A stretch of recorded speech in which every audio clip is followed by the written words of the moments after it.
What happens in the booth stays in the booth is more than just a tagline. It is a message that is being echoed by Harris surrogates, including Liz Cheney and Michelle Obama. You can vote your conscience and not ever have to say a word to anybody. And there will be millions of Republicans who do that on November 5th. If you are a woman who lives in a household of men that don't listen to you or value your opinion, just remember that your vote is a private matter. Regardless of the political views of your partner, you get to choose. You get to use your judgment and cast your vote for yourself and the women in your life. Remember, women, standing up for what is best for us can make the difference in this election. And it seems like women might be listening, casting mail-in ballots, voting early, and making Election Day plans to vote for Kamala Harris, knowing full well that the men in their lives are voting for Trump. Some of them are even not so secretly posting about it on TikTok and making canceling out your husband's vote an actual trend on social media. But how many of these stealthy female voters actually exist, and what does it mean for the overall math on Election Day? This conversation in particular, this notion of like women whose husbands are voting for Trump who want to go quietly vote for Harris feels tailored to conservative white women. 100%. Because I think what we have to remember is that white women really only been free for about 70 years. In 1973, the same year that women got the right to an abortion, women still could not open a bank account or get a credit card in their own name without their husband's signature. And the idea of, particularly for white women, of being the protectee was a part of the culture. And so, yeah, if your husband voted for Ronald Reagan, you voted for Ronald Reagan. It was a family vote. You both agreed, and they pretty much would vote the way their husbands voted. You can just see it track in the polls. White women and white men, 60-40 Republican consistently for decades, right?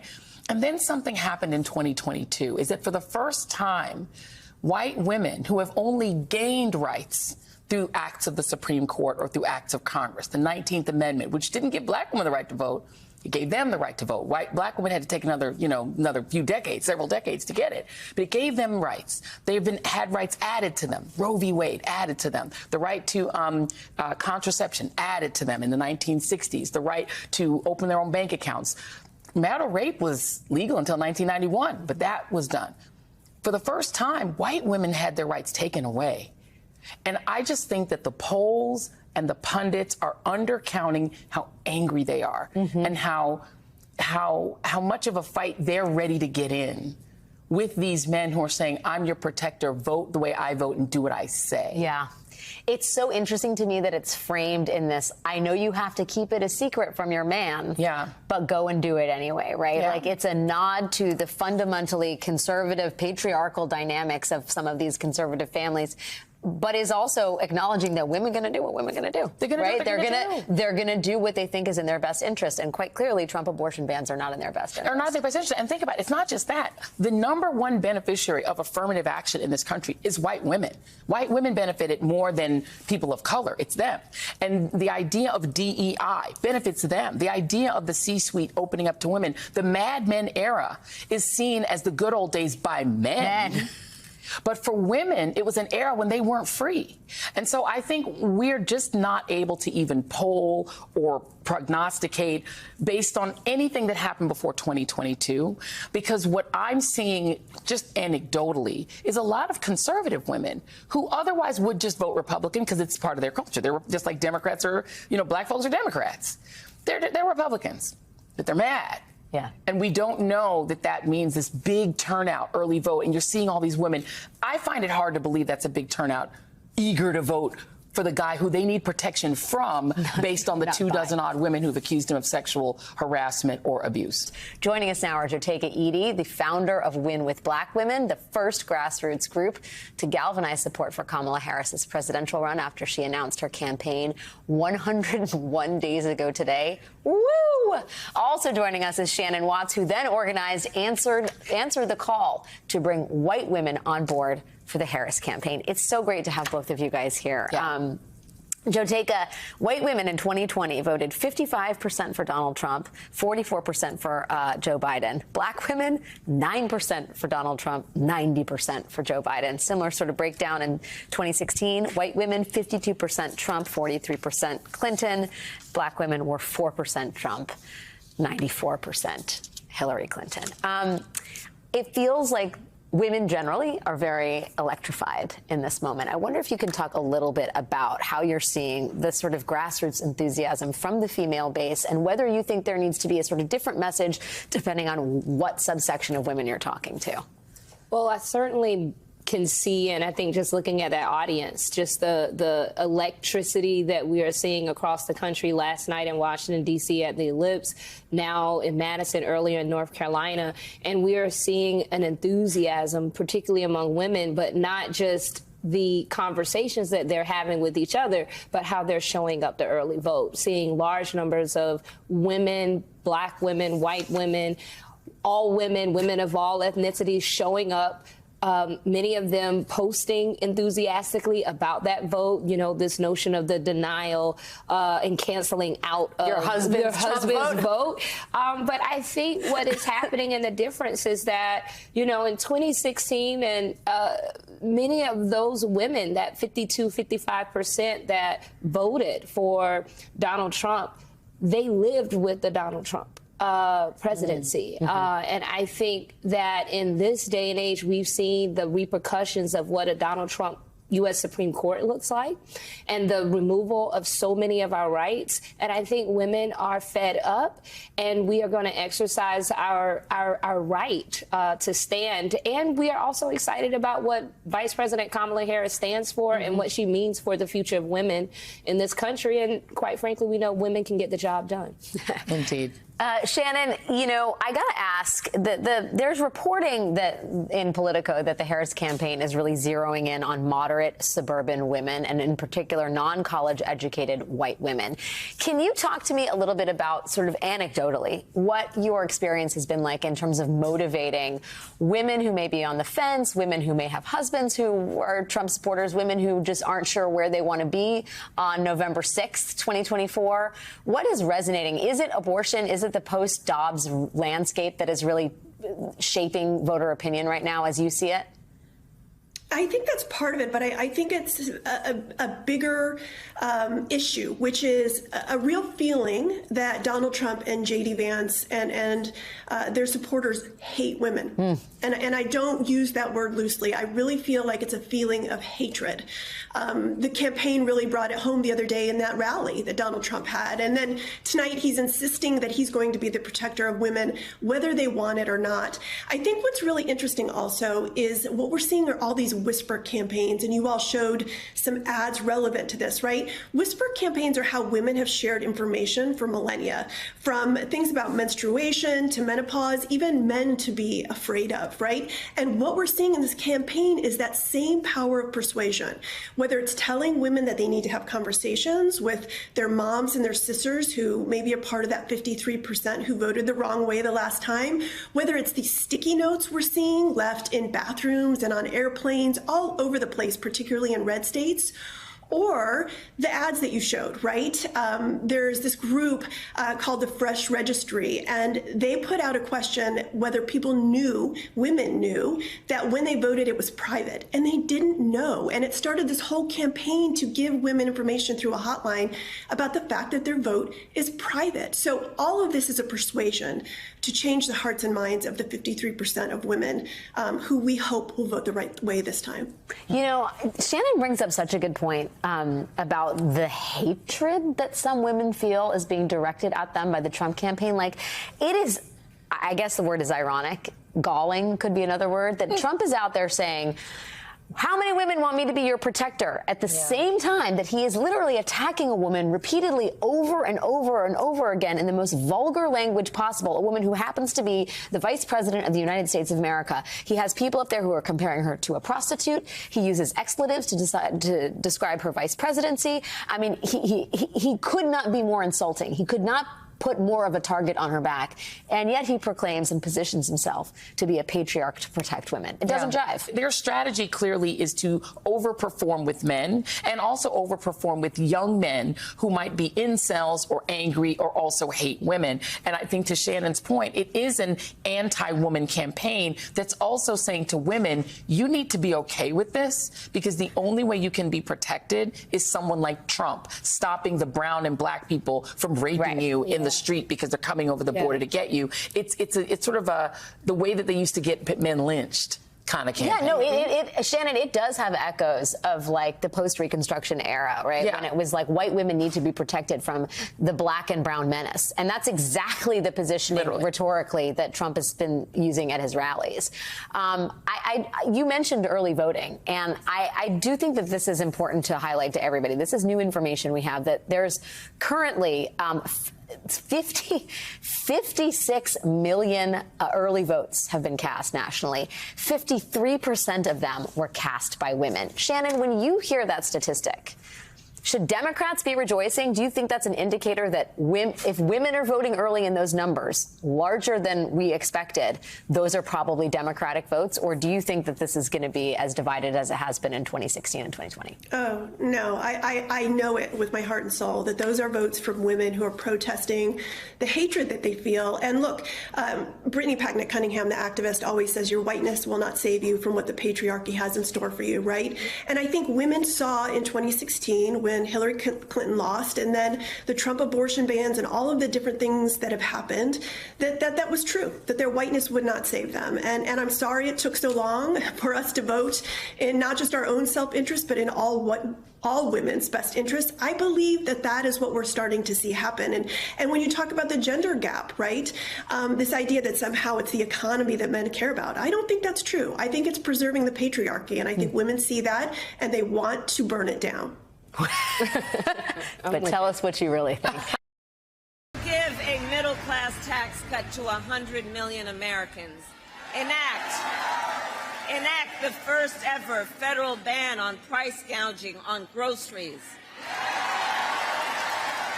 And fight to make sure that hardworking Americans can actually afford a place to live. If you are caring for an elderly parent, my plan will cover the cost of home care under Medicare.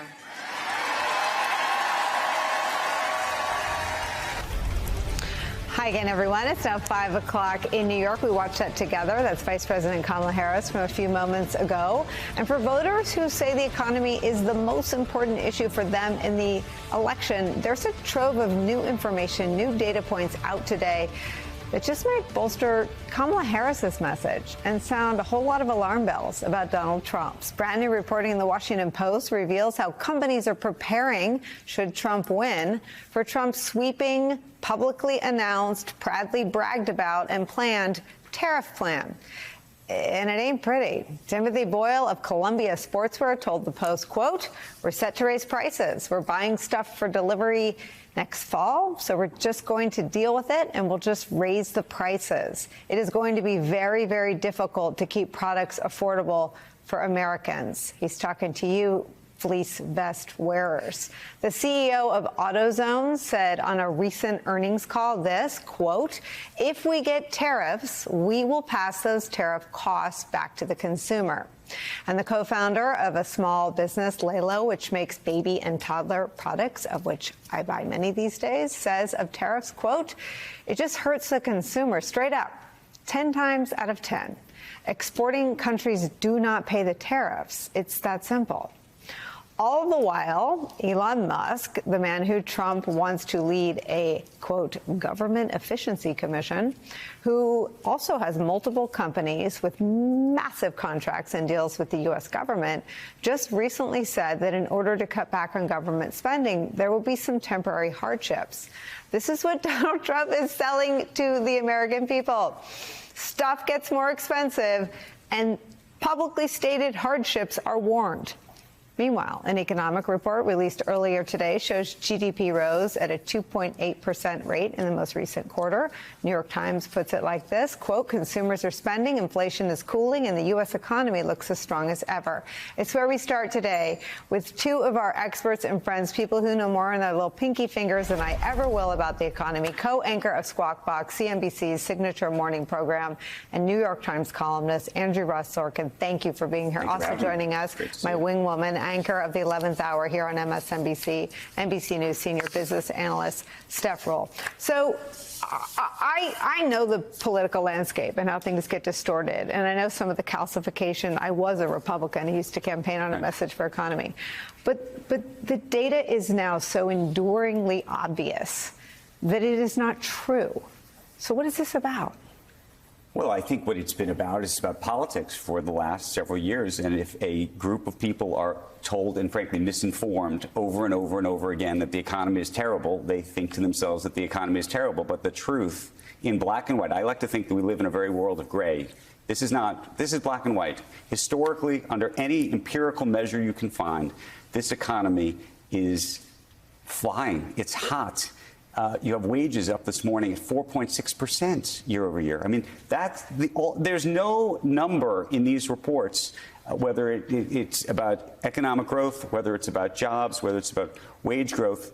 You know, they say, well, what will the economy be like if the next 4 years were anything like this last 4 years? Well, what would it be like? It would be actually quite extraordinary. I mean, just think about the trend line of what's happening here. If it were to actually continue this way, it would, I think people would think we're living in Alice in Wonderland. Andrew's absolutely right. But the reason we're sort of susceptible to this idea with people feeling like it's bad is because life is expensive. And while wages have gone up, right? When I get a raise, I think that's because I'm great. But when everything costs money, when everything costs more money, I blame the government. So people don't connect the two. So even though they have more money in their pocket, they have more purchasing power, when things cost more, they're angry. And that anger, those are the things you talk about day in and day out. You talk about it when you go to a restaurant and it costs more and your drinks cost more and the groceries. So that feeds into it. And we know it's expensive to buy a house. It's expensive to rent an apartment. But for Kamala Harris, what she has been doing now, and it's been important to articulate, inflation is a problem. But what Donald Trump is offering the American people is only going to worsen inflation, worsen the deficit. And when you're the president, you don't have a magic wand to fix things. You mentioned it just a moment ago. We have a housing shortage, and no president can wave a magic wand and solve that. She's trying to address it. But A, we have a housing shortage, and B, at a federal level, it's very difficult to put affordable housing around this country, because go to cities and towns, and what are you going to hear at every township meeting? That people don't want affordable houses built in their town. So it's a complicated problem that the current administration gets tagged with. But what they're finally leaning into now is it's not just the data. We're doing well as a country. We just are. And I guess what I want to understand is Trump used to do his things that would hurt him politically in private, and we would learn about them through investigative journalism or through business leaders that he was on the phone with. Now he says them from podiums. This tariff thing would hurt everyone. It would, but for Trump, and this is what I think is getting missed, is his perfect way to pick winners and losers. It's why you're seeing more and more business leaders either saddle up to him or just go quiet, because it's not like he's going to instill tariffs across the board, but he remembers, and he was humiliated in Lordstown when he said, don't sell your house, nobody's shutting down a plant. He learned last time around he doesn't get to control what Ford does and GM does, but what he does get to control is you get a tariff. You get a waiver. Right. This guy gets, so Andrew and I could be in the same business, but if Andrew's his homeboy, he could give Andrew a waiver, and that gives Andrew a monopoly. Well, now we're talking. Realize the huge power it gives him. It's a power grab. And by the way, that's why you're hearing these stories about some of the major Fortune 500 CEOs who are now not just going silent, but in some ways, making private phone calls to him, cozying up to him either in public or private, because they know that if he does win, they need to be able to make that phone call, and they're going to need his help. By the way, Apple makes most of its products in China. Tim Cook needs Donald Trump to be nice to him. Why do you think you haven't heard much from Apple? Wait. This is now not a conversation about the economy. This is a conversation about the richest and most powerful people in the world leaning into autocracy. Why is that where they are? They wouldn't think of it that way. Well, it is. I mean, have them call all the companies in Hungary whose daughters tweeted ugly pictures of old Victor. I mean, a capricious autocrat doesn't give a hoot if you called and said nice things or didn't go to a Kamala Harris rally. If we have an autocracy, then democracy won't work. The economy won't work. But in their minds, they're thinking they're beholden to their customers, their employees, and their shareholders. And they're rationalizing it. And I'm not defending it, but they're rationalizing it by saying, I have to just do my job. And for my company, I need to make sure I'm on the right side of whomever the next president is. And the truth is, if they end up on the wrong side of Kamala Harris, she's still going to do the right thing. She's still going to treat every business the same way. And they know they're dealing with something truly different in Trump. And I'm not excusing it, but that's their mindset. If the wealthiest people in America can't stand up to something that they think is a threat, and some of them actually do. Who? You can name one. Who? Reid Hoffman, former CEO of LinkedIn, right? And that's he's out. And he's out there. But what I was going to say is Mark Cuban, maybe who I think is the best. Why is Jamie Dimon telling people in the New York Times that he's voting for Kamala Harris? And won't say it out loud. Yeah, why? Right? I was going to say Jamie Dimon used to donate to political figures under his own name, right? Now he doesn't. His wife does. He doesn't do it. Why? Because the men are literally hiding behind the women. I mean, this is everything happening in this moment. You know, Warren Buffett used to literally throw rallies for Hillary Clinton. Was very public about how he felt because he was a CEO that he didn't give away his right to vote or to support candidates. This year, he said, I'm not going to get involved in it. The country's become too tribal. And it's also bull because in Jeff Bezos' case, right, where he wrote the op-ed on Monday, and he said, listen, there's been such a loss of trust in this country. It doesn't matter who either. There's no loss of trust on both sides. The reason there's a loss of trust in media is because for the last 30 years, far right-wing media, right, Roger Ailes is laughing up at us from hell. They created this loss in trust, right? Day in and day out, as Donald Trump is telling you, I'm going to sue Pennsylvania and this election is rigged. It's those lies that have been told over and over, day in and day out for the last 30 years that's caused this distrust. And for Jeff Bezos to kind of hide behind that, well, there's no trust out there. If Jeff Bezos was going to make the decision, because he's now given a free pass to all sorts of other business leaders to now hide, for Jeff Bezos to stay on the eve of the election, we're not endorsing, that doesn't fly. It would have worked if he said it in January, potentially. Was part of Kamala Harris's closing argument made yesterday at the same place where Donald Trump incited a violent insurrection against the Republic. And the central closing question of this election is whether we will cede some of our fundamental freedoms to the will of a petty tyrant. Trump and his allies have worked very hard to make us forget how much of a threat he is. In the final weeks of this election, some of the people who worked with Trump at the highest levels as president have reminded us, like his former chief of staff and retired Marine Corps General John Kelly, who called Trump a fascist. All this really started with reporting by legendary journalist Bob Woodward in his new book, War, where he reported that General Mark Milley, who is chairman of the Joint Chiefs of Staff, said Trump is the most dangerous person in this country, a fascist to the core. And Bob Woodward joins me now. It's great to have you on, Bob. I wondered if I can ask you about a concern that I think you see echoed in Milley coming up to you at that event where he told you this, and in the minds of voters, including undecided voters, that David Plouffe just said, which is the idea that should Trump win again, the kinds of folks that were there attempting to restrain him and keep him on the same page of the Constitution are gone, and that could spell catastrophe. I wonder, given all of your copious reporting, if you think that's a rational concern. Well, it's more than rational. I mean, Trump doesn't like, he's a loner. He's a one-man band. He does not like advice. He doesn't like the truth. And the primary example that's being kicked around now, it's very painful. He still claims he won in 2020. 60 courts have rejected that. Even his friend, Senator Lindsey Graham of South Carolina, has told President Trump, I report in my book, said, hey, Mr. President, you're with the people who think the earth is flat and the people who thought we didn't go to the moon. Get over that. 2020 is over.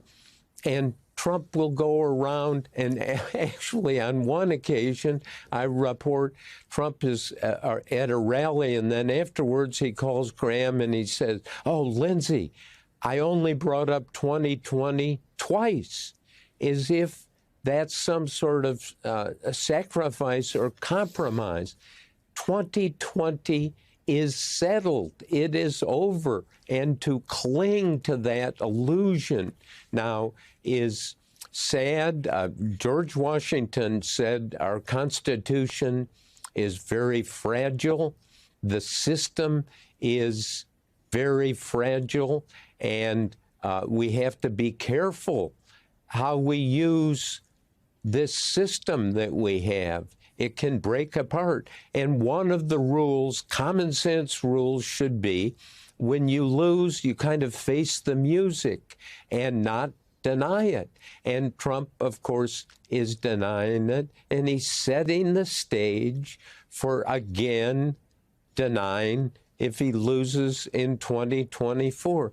This is sad. This is something you would hope the Republican Party, which still has some sensible people, would drum it into Trump's head. Please stop this. You know, there's many components of a sort of free and open society, including a free press.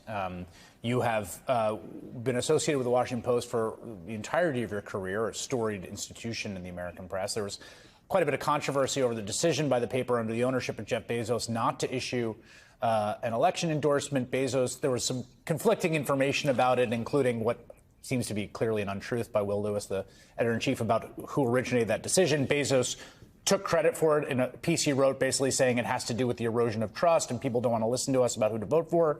You and Carl Bernstein, of course, who broke the Watergate story, issued this statement: "We respect the traditional independence of the editorial page. This decision, 11 days out from the 2024 presidential election, ignores the Washington Post's own overwhelming reportorial evidence on the threat Donald Trump poses to democracy." How important is the resilience of democratic institutions over this next period, do you think? Well, it's central, and the Washington Post has done stunning, amazing reporting to tell us who Trump is, and that he is this person who does not believe in the constitutional order. And they've done such a good job. That should be embraced by the editorial page of the Washington Post. They should be proud of it. Back 50 years ago, during Watergate, when Carl Bernstein and I were doing much more controversial, debatable reporting, the editorial page said, and stood behind that reporting. The reporting on Trump, they should be proud. I know these people, they are proud. And to have the owner come in and summarily dismiss reality, that is tragic. Shame on that happening to the Washington Post is a strong institution. It needs to stand together. In this case, it's so easy. It requires no compromise at all, because the reporting that has told us who Donald Trump is, that he's this danger. Trump does not believe in democracy. He does not believe in the Constitution. He only believes in himself and his own instincts. That's been reported in a very powerful, remarkably accurate, documented way through the editorial page. That's a serious blunder, which is more than a black eye. Bob Woodward, whose new book, War, is out now with so much of that remarkable reporting. Thank you so much, sir. I really appreciate it. Thank you. But we begin just 6 days out from Election Day. In this final stretch, both Vice President Kamala Harris and Donald Trump are hammering home their closing arguments to voters, hoping it resonates as Americans fill out their ballots. If last night's crowd in the backyard of the White House is any indication, the vice president's message has stuck the landing. According to the Harris campaign, at least 75,000 people filled the ellipse and spilled out onto the National Mall. It well exceeded the MAGA crowd who showed up in that very spot nearly 4 years ago on Trump's behalf before the Capitol insurrection. Yeah, sorry, Donald, her crowd size was bigger, and not criminally violent. And today, we're getting the biggest indication that Trump is getting nervous about his chances next week. He's already laying the groundwork to not only claim that there is cheating in the election, but that the whole state is involved in it. Posting on social media, Pennsylvania is cheating and getting caught at large-scale levels rarely seen before. And that sounds very familiar. It's because Trump did the exact same thing 4 years ago in the very same state. And I get it. When you compare the closing messages of the two campaigns that they're presenting, what else could Trump possibly rely on? Here's the vice president last night. I pledge to seek common ground and common sense solutions to make your life better. I am not looking to score political points. I am looking to make progress. I pledge to listen to experts, to those who will be impacted by the decisions I make, and to people who disagree with me. Unlike Donald Trump, I don't believe people who disagree with me are the enemy. He wants to put them in jail. I'll give them a seat at the table. The difference could not be clearer from the tone presented at Trump's dark and divisive rally at Madison Square Garden that he claimed yesterday was, quote, an absolute love fest. Well, you be the judge. I don't think anybody has ever seen anything like what happened the other night at Madison Square Garden. She's a fake, a fraud. She's a pretender. Her and her pimp handlers will destroy our country. In fact, she is the devil, whoever screamed that out. She is the Antichrist. The love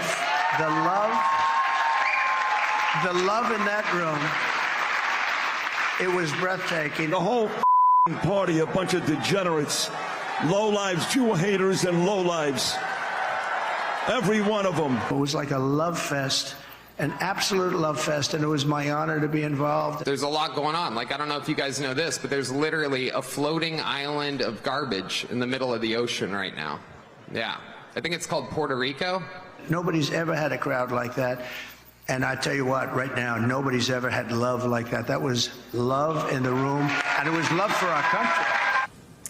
Wow, joining me now is Eugene Robinson, Washington Post columnist and MSNBC political analyst, and Tony Schwartz, co-author of Trump, The Art of the Deal, and founder and CEO of the Energy Project. Thank you both for being here. Tony, you reminded me that we sat across from each other, well, next to each other, actually. I was like where you guys were sitting, and Bill Maher was sitting here when we talked about just before the 2016 election. So good to see you again, hopefully under different circumstances.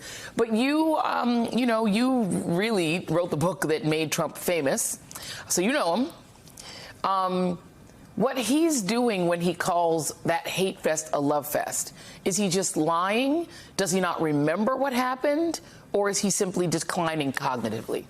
Yeah, you take a guy who lies as easily as he breathes, is sociopathic, and is also losing his mental faculties, and it's a pretty toxic brew.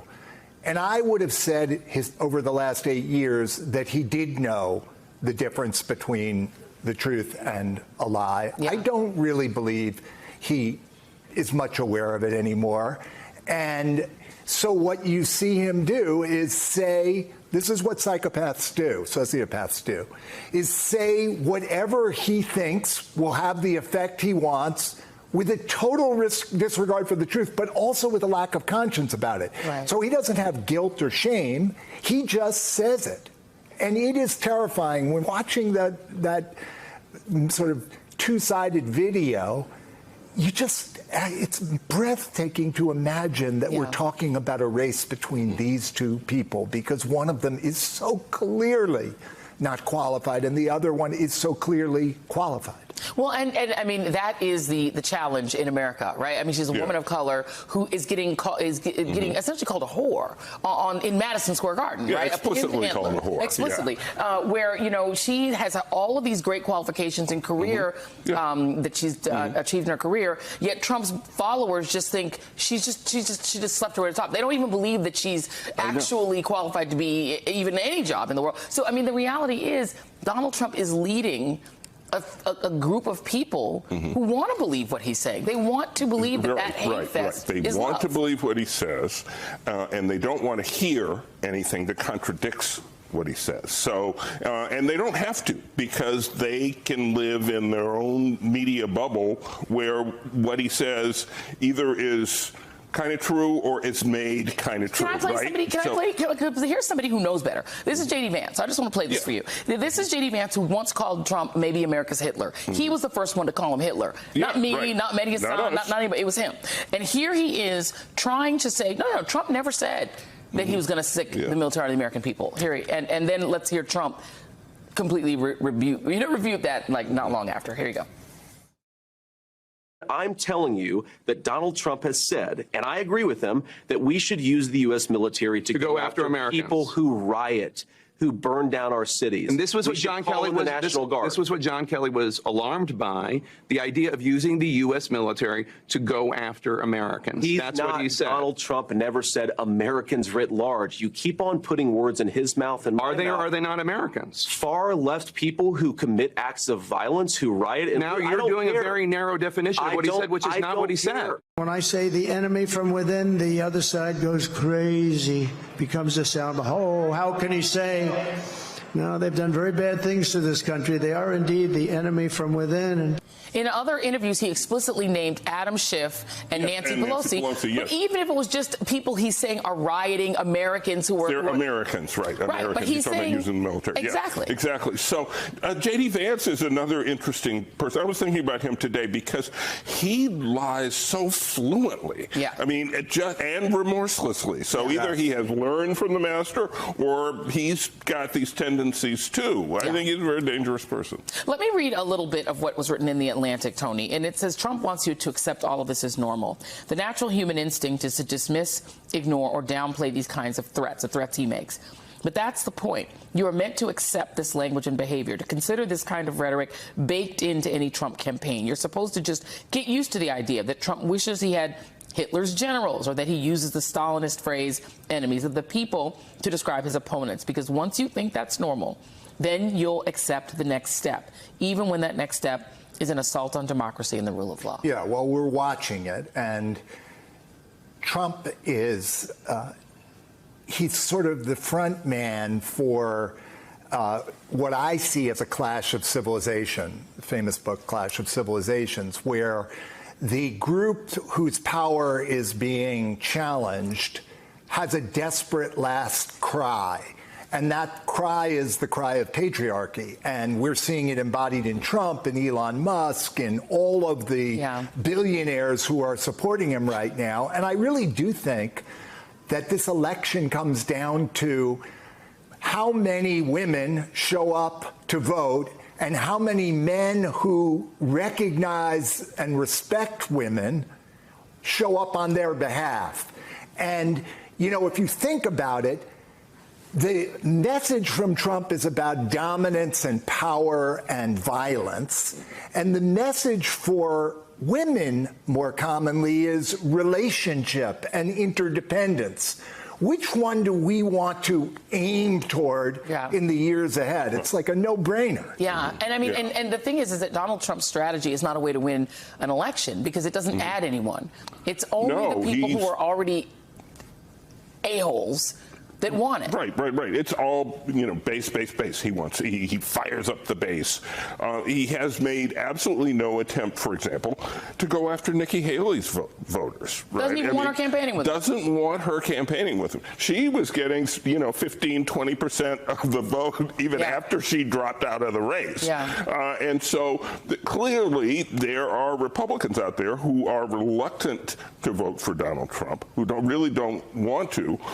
She said she would campaign for him. She said she would help him. Can I ask you about this really quick? Because you've covered it. Why does she say she'll campaign for him? See, this is the thing, and this is the other thing autocrats do, is humiliating their own people is part of the shtick. She's willing to be humiliated by Trump. Byron Donalds is willing to walk on stage after Dixie is played. These people have no self-regard, no self-respect, and that's the kind of people he attracts. Right, and they're all making a mistake because he has no loyalty, right? So he will screw them left and right if he decides to. But they all want to have a future in the Republican Party, and they think that, you know, someday Trump will be gone, but the party has been magnified, and so they're trying. Now that's what they tell themselves, that they have to do they this can sleep at night. to have a future. Yeah. One questions whether they actually have a future. No, I kind of doubt it. Joining us now, Democratic pollster Celinda Lake and Patricia Murphy, political columnist for the Atlanta Journal-Constitution. Celinda, you just heard Nikki Haley say, now is the time for discipline. But women are already voting in huge numbers, making up roughly 53% of the early vote so far. Do Democrats hope this warning's coming a little too late? Are they banking on that? Well, we're banking on the fact that Donald Trump isn't listening, and he's proving it every day. Nikki Haley is exactly right. She would have been a far more formidable candidate than he is. And women are just the Madison Square Garden thing, I think, for many swing and base women was just it. We're not going to go through 4 more years of that kind of rhetoric, division, and chaos. And we're ready to turn the page. We're ready to vote for our families. We're ready to vote for control over our own medical decisions and an economy that works for our families. Patricia, your state just smashed a record. The Secretary of State there in Georgia says early voting topped 3 million as of yesterday. That's 1 million more than at this same point in 2020.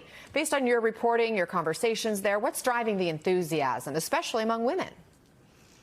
So what's driving the enthusiasm is that people feel really strongly about this election. They feel very strongly about either their own candidate or about voting against the other candidate. Also, this is the first presidential election since Georgia's 6-week abortion ban went into effect.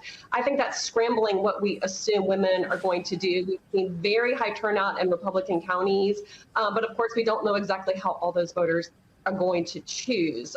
There is a big gender gap here in the state right now, but it really favors Donald Trump. He is driving his numbers up among men so high that Kamala Harris has some catching up to do. And if she's relying on women, she really needs those women to turn out for her. Celinda, NBC News has learned that 1 week after Donald Trump had that marathon interview with podcaster Joe Rogan, J.D. Vance is going to go on Joe Rogan today. And we know Rogan's very popular with young male listeners.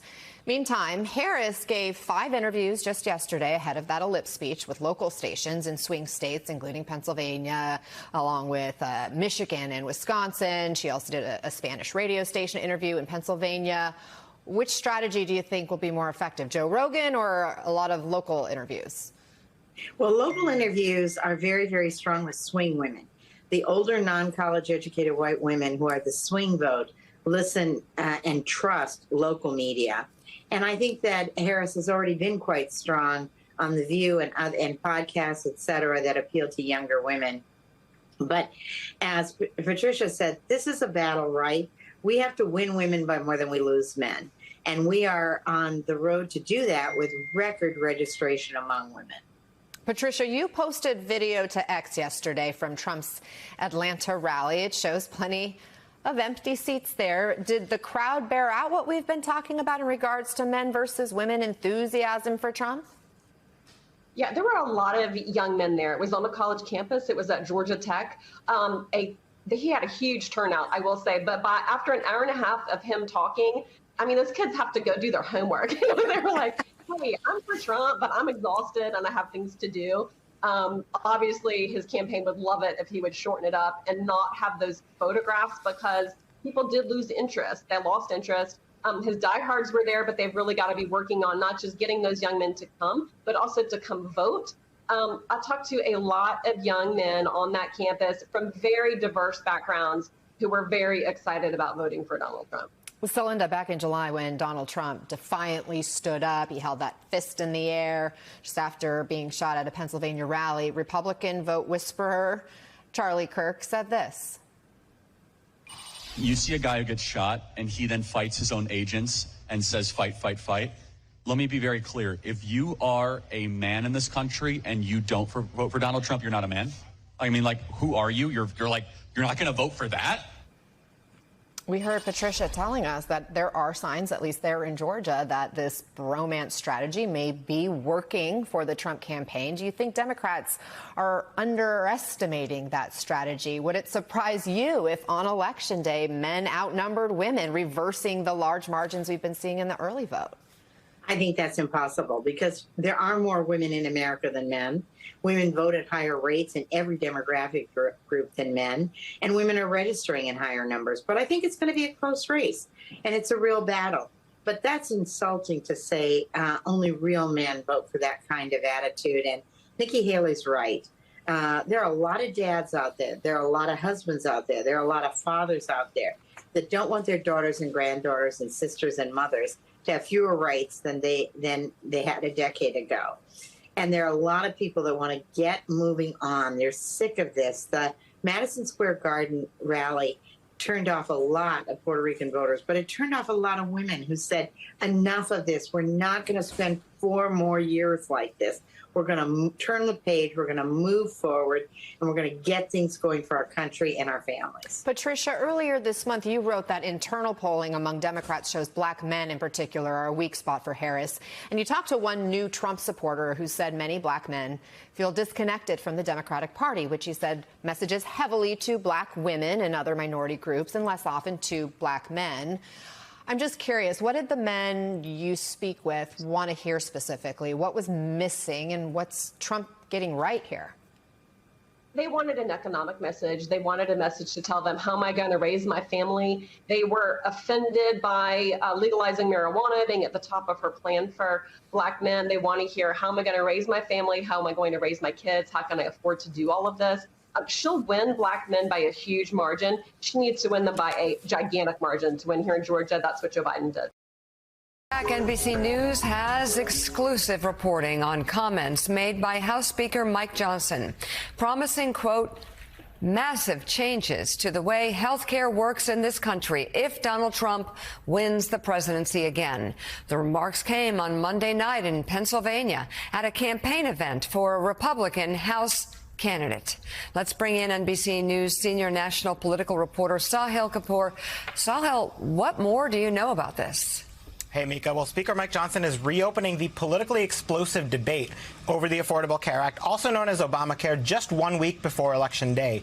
He told attendees at a closed-door campaign event in Pennsylvania that if Donald Trump wins the election, Republicans will look to make massive changes to the health care system. He wasn't specific about what exactly they would do, but he made clear that deregulation would be a part of it. And when he was asked about Obamacare, he also took a shot at the law. Let me play you exactly what he said in this footage that NBC News obtained exclusively. Take a look.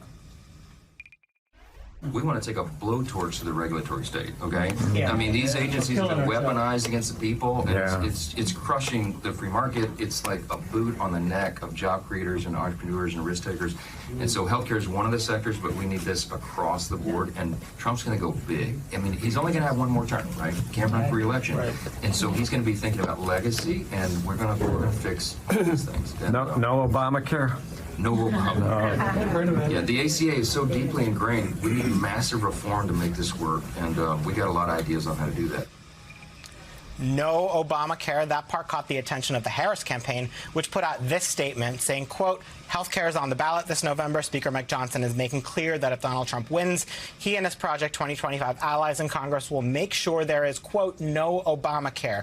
And now Johnson's office issued a punchy response to the Harris campaign, effectively saying he did not call for ending the ACA and accusing her team of lying about him. A Johnson spokesman told me, quote, Harris's desperation now has her lying about Speaker Johnson, too, when the audio transcript and even the NBC News article her campaign cites makes clear the speaker made no such comments. Effectively, what they're saying is he didn't call for wiping out the ACA. He's calling for making changes to it. What is Mike Johnson proposing to do? That is unclear. His office declined to say what kind of health care reforms he wants when I asked them, and they wouldn't say which parts of the ACA should stay, what should go, what should be changed. And remember, all of this comes in context of Donald Trump promising to replace the ACA, to finish the job he tried and failed in his first term when he attempted, with Mike Johnson's help, to pass a bill that would roll back the 2010 law. Trump has not offered a plan, saying only famously that he has concepts of a plan. Kamala Harris says that only plan is repeal. Finally, Mika, what's at stake? This law has extended coverage to more than 45 million people in the U.S., according to government figures,